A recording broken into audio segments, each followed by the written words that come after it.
பொன்னியின் செல்வன் ஐந்தாம் பாகம் அத்தியாயம் 39 காரிருள் சூழ்ந்தது.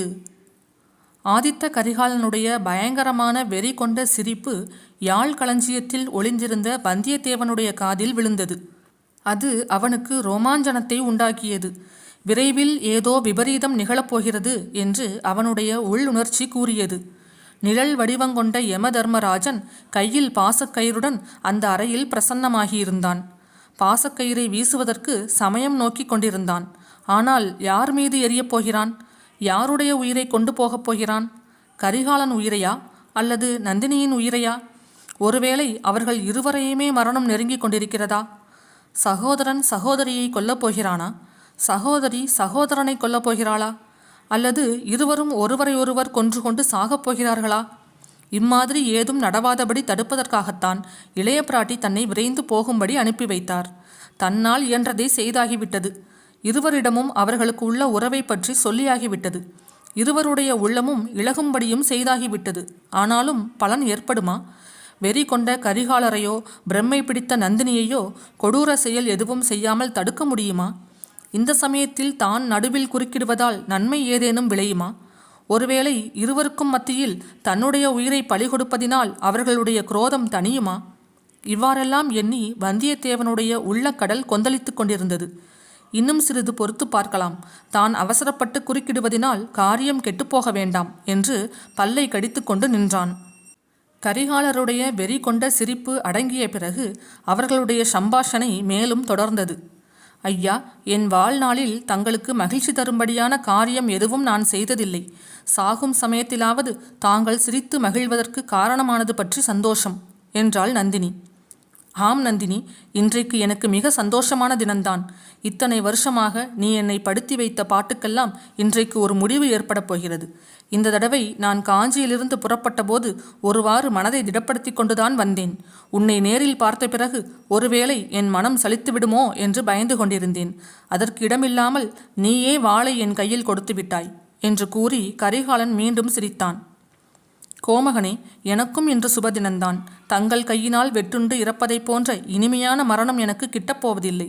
ஒரு காலத்தில் தாங்கள் என் கழுத்தில் பூமாலை சூட்டப் போகிறீர்கள் என்று ஆசை கனவு கண்டு கொண்டிருந்தேன். அது நிறைவேற முடியாமல் போயிற்று.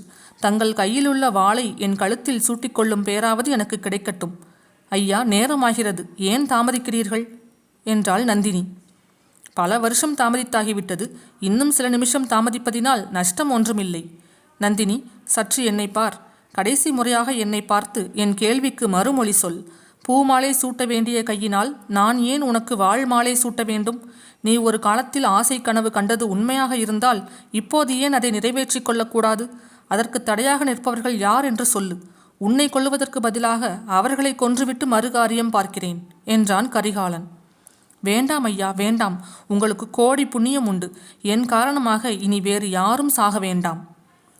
அந்த தடையை ஒரு நொடியில் நான் தவிடுபடி செய்து விடுகிறேன். தலைவீதியின் பேரில் பாரத்தை போடாதே. பிரம்மா எழுதிய எழுத்தை நான் மாற்றி எழுதுகிறேன் பார். நந்தினி குறுக்கிட்டு, பிரம்மா எழுதிய எழுத்தை மாற்றி எழுதலாம், ஆனால் ஒருவருடைய பிறப்பை மாற்றி அமைக்க முடியுமா என்று கேட்டாள். எதை பற்றி கேட்கிறாய் நந்தினி?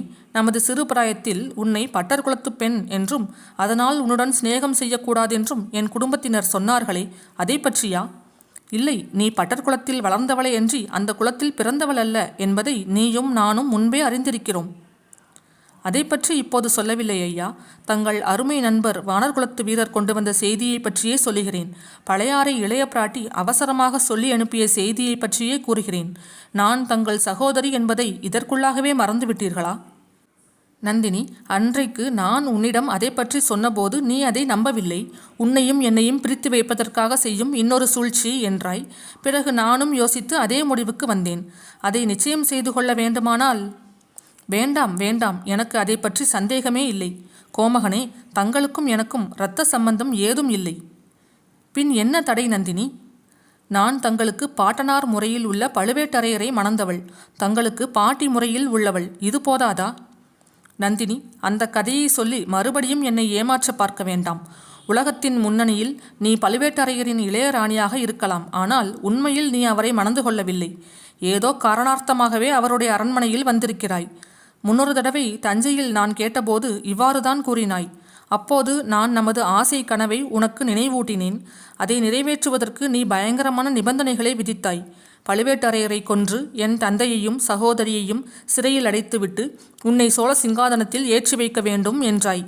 வெறி கொண்ட ராட்சசி நீ என்று தீர்மானித்து கொண்டு நான் காஞ்சிக்கு போனேன். அப்புறம் நீ என்னை விட்டுவிட்டாயா? இல்லை. ஓயாமல் ஒளியாமல் கனவிலும் நினைவிலும் வந்து என்னை வதைத்து கொண்டிருந்தாய். சில சமயம் அழுது புலம்பி என்னை துன்புறுத்தினாய். சில சமயம் மோகனப் புன்சிரிப்பு சிரித்து என் உயிரை வதைத்தாய். சில சமயம் பிச்சியைப் போல் சிரித்து என்னையும் பித்தனாக்கினாய்.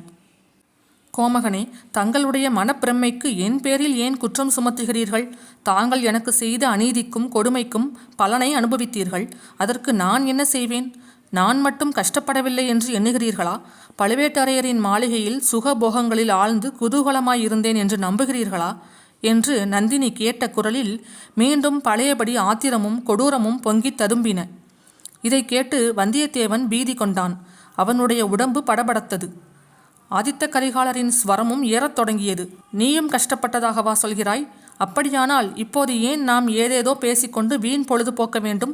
என்னுடன் புறப்பட்டு வருவதற்கு உன்னுடைய சம்மதத்தை தெரியப்படுத்து. உடனே புறப்பட்டு செல்வோம்.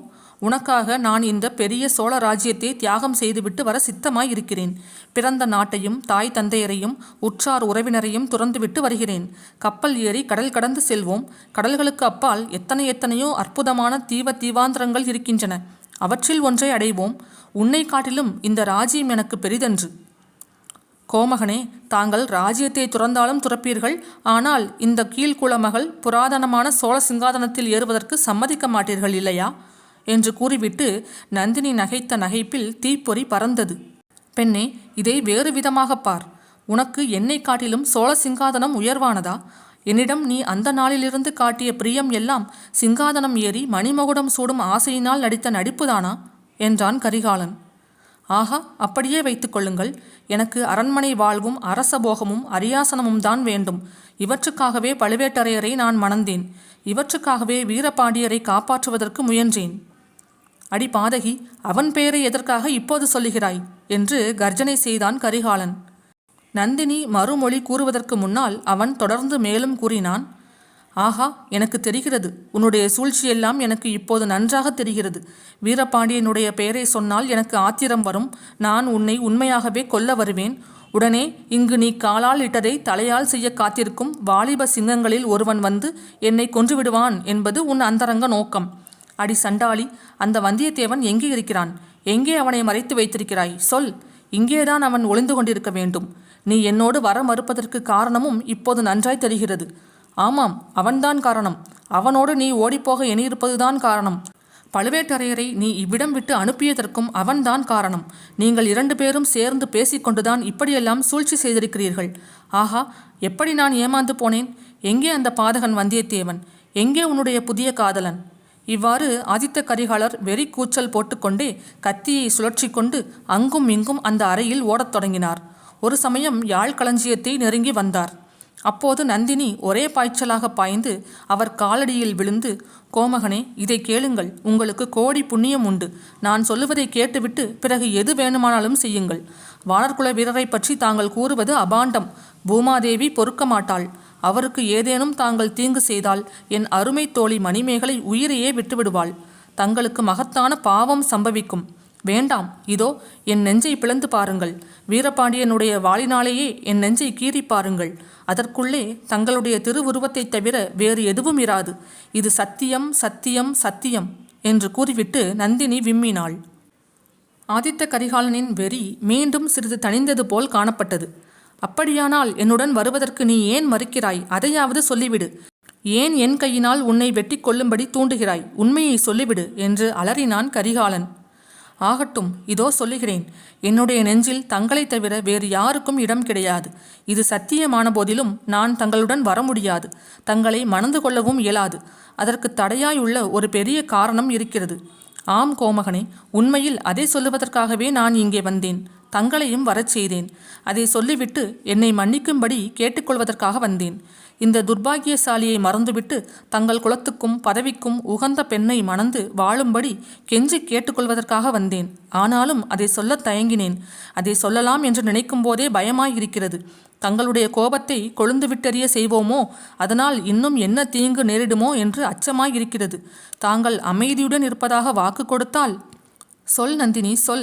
எவ்வளவு கசப்பான விஷயமாயிருந்தாலும் கேட்டு பொறுத்து கொள்வேன். சற்று முன் உன்னை மறந்துவிட்டு வேறு பெண்ணை மணந்து சந்தோஷமாய் இருக்கும்படி புத்திமதி கூறினாய். அதற்கே நான் கோபித்துக் கொள்ளவில்லையே. வேறு என்ன கூறினால்தான் கோபித்துக் கொள்ளப் போகிறேன். ஆனால் மறுபடியும் ஏதாவது கற்பனை செய்யாதே. கோமகனே, என் வாழ்க்கையே ஒரு கற்பனை. என் பிறப்பே ஒரு புனைக்கதை. என் வாழ்க்கையை சிறிது காலம் நீட்டிப்பதற்காகவும் நான் கொண்ட கருமத்தை முடிப்பதற்காகவும் நான் பல முறை கற்பனை கதை புனைய வேண்டியதாய் இருந்தது. இனி அதற்கு அவசியம் ஒன்றுமில்லை. இன்றுடன் என் பொய் வாழ்க்கையை முடித்து கொள்ளப் போகிறேன். தங்களுடைய மனத்துன்பத்தை அதிகமாக்கக்கூடாது என்பதற்காகவே சில உண்மைகளை நான் அறிந்த பிறகும் தங்களுக்கு சொல்லவில்லை. தாங்கள் என்னை வெறுத்துவிட வேண்டும் என்பதற்காகவே பல கற்பனைகளை புனைந்தேன். பல பயங்கரமான காரியங்களை செய்தேன். பல பயங்கரமான காரியங்கள் செய்யும்படி கூறினேன். என் உள்ளத்தில் ஓயாத போராட்டம் நடந்து கொண்டிருந்தது. என் கடமையும் நான் எடுத்துக்கொண்ட சபதமும் தங்கள் பேரில் கொண்ட காதலும் ஓயாமல் போராடி கொண்டிருந்தன. இவற்றினால் நான் அடைந்த துயரத்தை சொல்லி முடியாது. கடைசியாக இன்று அந்த போராட்டமெல்லாம் முடியும் தருணம் நெருங்கியிருக்கிறது. என்னை பற்றிய உண்மையை சொல்லிவிடுகிறேன். அதை கேட்ட பிறகு என்னை தங்கள் கையினாலேயே கொன்றுவிடுங்கள். ஆனால் வேறு யாருக்கும் தாங்கள் தீங்கு செய்ய வேண்டாம். வீண் பாவத்துக்கும் பழிக்கும் ஆளாக வேண்டாம். பாவம், பழி. இனி புதியதாக நான் அடையக்கூடிய பாவம், பழி என்ன இருக்கிறது? ஆயினும் சொல் நந்தினி. என்னுடன் வருவதற்கு, நம் இளம் பிராயத்து ஆசை கனவு நிறைவேறுவதற்கு தடையாயிருக்கும் உண்மையான காரணம் என்னவென்று சொல். அது எவ்வளவு பயங்கரமான உண்மையாக இருந்தாலும் சொல். அதோ அந்த திரைச்சிலைக்கு பின்னால் யாரோ ஒளிந்திருக்கிறார்கள் என்று நான் எண்ணிக்கொண்டிருந்த வரையில், ஒளிந்திருப்பது யார் என்று தெரியாத வரையில் என் மனம் அமைதி இழந்திருந்தது. உன்னிடம் பேசிக்கொண்டிருந்த போதும் என் உள்ளம் அதை பற்றியே எண்ணமிட்டு கொண்டிருந்தது. ஒளிந்திருந்தவள் மணிமேகலை என்று தெரிந்த பிறகு என் குழப்பமும் நீங்கியது. உண்மை தெரியாதிருக்கும் வரையிலேதான் பயம், கோபம், குழப்பம் எல்லாம். எவ்வளவு கசப்பாயிருந்தாலும் உண்மை தெரிந்து போய்விட்டால் மனம் அமைதியடைந்து விடுமல்லவா?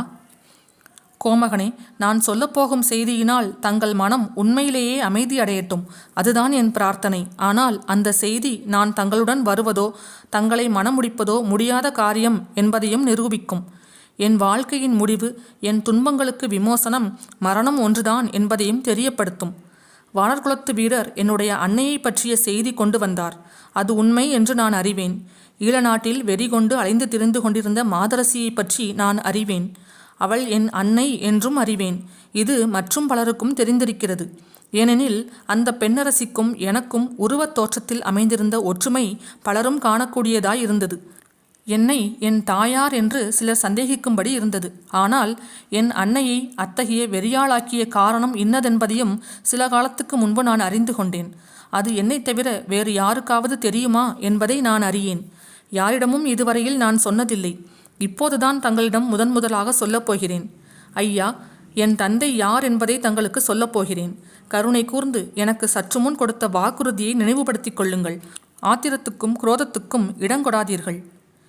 இவ்விதம் பலமான பூர்வ பீடிகை போட்டுவிட்டு நந்தினி ஆதித்த கரிகாலரை மிக நெருங்கி அவர் காதருகே மிக மெல்லிய நடுங்கிய குரலில், என்னை பெற்ற தந்தை இன்னார்தான் என்று கூறினாள். கூறிவிட்டு விம்மி விம்மி அழத் தொடங்கினாள். ஆதித்த கரிகாலனோ 1000 தேள் கொட்டியவனைப் போல் ஒரு கணம் துடிதுடித்து துள்ளினான். இல்லை இல்லை இல்லை, ஒரு நாளும் இல்லை. நீ சொல்லுவது பொய், பொய், பெரும் பொய் என்று உரக்க கத்தினான். மறுகணமே அவனுடைய ஆவேசம் அடங்கியது. வேதனை மிகுந்த குரலில், ஆம் நந்தினி, ஆம், நீ கூறியது உண்மையாகவே இருக்க வேண்டும். இப்போது எல்லாம் எனக்கு தெரிகிறது. உன் மனதிலே நிகழ்ந்திருக்கக்கூடிய போராட்டத்தை பற்றிய உண்மையும் தெரிகிறது. நீ எவ்வளவு துன்பப்பட்டிருக்க வேண்டும் என்றும் தெரிகிறது. உன் குழப்பத்துக்கும் தயக்கத்துக்கும் உன் பயங்கரமான வேண்டுகோளுக்கும் காரணம் தெரிகிறது. அன்றைக்கு நீ என்னுடைய காலில் விழுந்து மன்றாடிய போது நான் உன் வேண்டுகோளை மறுத்தது எவ்வளவு பெரிய கொடுமை என்று தெரிகிறது. நந்தினி, உலகில் வேறு எத்தனையோ தீங்குகளுக்கு பிராயச்சித்தம் உண்டு. ஆனால் நான் செய்ததற்கு பிராயச்சித்தம் கிடையாது. நம் இருவருக்கும் நடுவில் உள்ள தடை நீங்க வழியே கிடையாது. ஐயோ, இந்த பெரும் பாரத்தை இத்தனை நாள் எப்படி உன் மனதில் வைத்து தாங்கிக் கொண்டிருந்தாய்? எப்படி இந்த பாதகன் இப்பூமியில் உயிர் வாழ்வதை சகித்து கொண்டிருந்தாய்? நல்லது, நம் இருவருடைய வாழ்க்கைக்கும் பரிகாரம் ஒன்றுதான், விமோசனம் ஒன்றுதான். இதோ நந்தினி, என் பிராயச்சித்தம். யாழ் களஞ்சியத்திலே இருந்து வந்தியத்தேவன் மேற்கூறிய சம்பாஷணைகளை எல்லாம் கேட்டுக்கொண்டிருந்தான். இடையிடையே கரிகாலரின் வெறி மூர்க்கமாகிக் கொண்டிருந்த போது அவன் அவர்களுக்கிடையே போக எண்ணினான். பிறகு அதனால் என்ன விபரீதம் நேரிடுமோ என்று தயங்கினான். அவர்களுடைய உணர்ச்சிமயமான பேச்சு அவனை ஒரு புறத்தில் செயலற்றவனாக செய்து கொண்டிருந்தது.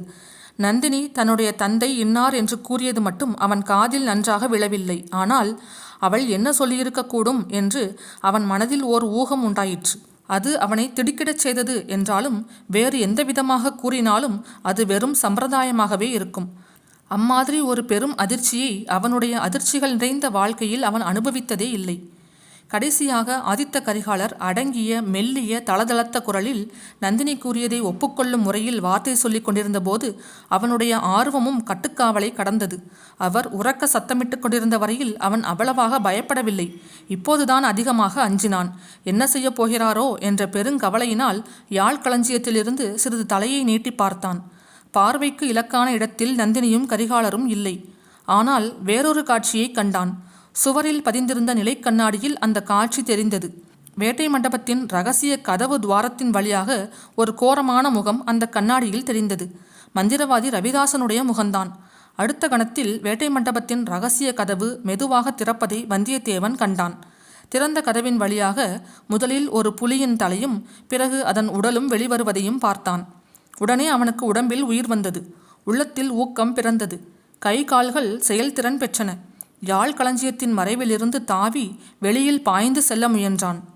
அச்சமயம் பின்னால் இருந்து அவனுடைய கழுத்தில் வஜ்ராயுதத்தையொத்த ஒரு கை சுற்றி வளைத்து கொண்டது.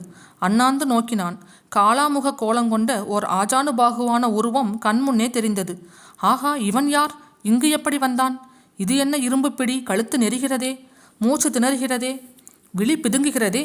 இன்னும் சில கண நேரம் போனால் உயிரே போய்விடுமோ? வந்தியத்தேவன் ஒரு பெரு முயற்சி செய்து அந்த இரும்பு கையின் பிடியை திமிரி தளர்த்தி கொண்டு வெளியில் பாய்ந்தான். பாய்ந்த வேகத்தில் தரையில் விழுந்தான். தலையிலே ஒரு பெரிய பாறாங்கல்லை போட்டது போல் இருந்தது. ஒரு கணம் அவன் கண்களின் முன் கோடி சூரியர்கள் கோடானு கோடி கிரணங்களை பரப்பிக்கொண்டு பிரகாசித்தார்கள். அடுத்த கணத்தில் அவ்வளவு சூரியர்களும் மறைந்தார்கள். நாலாபுறமும் இருண்டு வந்தது. வந்தியத்தேவன் அக்கணமே நினைவை இழந்தான். யாழ் களஞ்சியத்திலிருந்து அதன் வாசலில் கிடந்த வந்தியத்தேவனுடைய உடலை மிதித்து தாண்டி கொண்டு ஒரு கோர பயங்கரமான காளாமுக உருவம் வெளிப்பட்டது. யாழ் களஞ்சியத்தின் அருகில் தடால் என்ற சத்தத்தை கேட்டு நந்தினி திரும்பி பார்த்தாள். காளாமுக உருவம் கையில் கத்தியை உருவிக்கொண்டு தன்னை நோக்கி வருவதை கண்டாள். விழிகள் பிதுங்கும்படியாக வியப்புடன் அந்த உருவத்தை நோக்கினாள். அவள் வயிற்றிலிருந்த குடல்கள் மேலே ஏறி மார்பையும் தொண்டையையும் அடைத்து கொண்டதாக தோன்றியது. கண்களை துடைத்து கொண்டு எதிரே பார்த்தாள். கரிகாலன் கீழே விழுந்து கிடக்க கண்டான். அவன் உடலில் வீரபாண்டியனுடைய வாள் பாய்ந்திருந்ததையும் கண்டாள். அப்போது அவளுடைய தொண்டையிலிருந்து விம்மலும் சிரிப்பும் கலந்த ஒரு பயங்கரமான தொனி எழுந்தது. அது அந்த அறையிலிருந்த கட்டில் முதலிய அசேதன பொருள்களை கூட நடுங்கும்படி செய்தது. அடி பாதகி சண்டாளி, உன் பழியை நிறைவேற்றி விட்டாயா என்று கூறிக்கொண்டே அந்த காளாமுக உருவம் அவளை மேலும் நெருங்கி வந்தது. அதே சமயத்தில் வேட்டை மண்டபத்தின் இரகசிய கதவின் வழியாக உள்ளே நுழைந்த புலி உருவத்தின் மறைவில் ரவிதாசனும் பிரவேசித்தான். காளாமுகனை பார்த்தவுடனேயே புலியை தூக்கி வீசி எறிந்தான். அந்த அறைக்கு லேசாக வெளிச்சம் தந்து கொண்டிருந்த விளக்கை அந்த செத்த புலியின் உடல் தாக்கியது. விளக்கு அறுந்து விழுந்தது. அது அணைவதற்கு முன்னால் ஒரு கண நேரம் மணிமேகலையின் பயப்பிராந்தி கொண்ட முகத்தை காட்டியது. கிரீச் என்று கூவிக்கொண்டே மணிமேகலை அங்கிருந்து ஓடினாள். அறையில் கார் இருள் சூழ்ந்தது. அந்த கார் இருளில் சோகந்ததும்பிய விம்மல் குரலும் வெறி கொண்ட சிரிப்பின் ஒளியும் மரண தருவாயில் கேட்கும் முனகல் ஓசையும் மனிதர்கள் விரைந்து அங்கும் இங்கும் ஓடும் காலடி சத்தமும் கலந்து கேட்டன. அத்தியாயம் 39 முடிவுற்றது.